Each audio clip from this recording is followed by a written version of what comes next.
Hello, nagbabalik ako ngayon, my friend. I'm back, guys. Sorry kung natagalan kayo kung natagalan akong mag-upload. Kasi secret. Ako kasi kaya nagbabalik ako ngayon dahil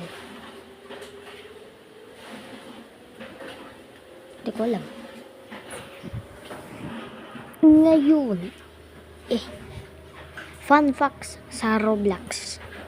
Alam nyo ba kapag naglaro kayo ng Grow a Garden, nagkawak kayo ng exotic seed pack,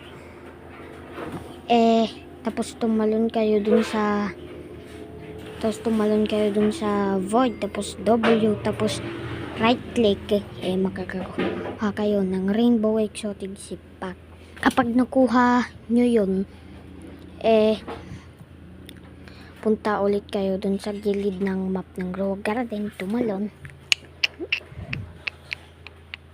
at W, right click, tapos makukuha mo ulit. Sige, bye guys.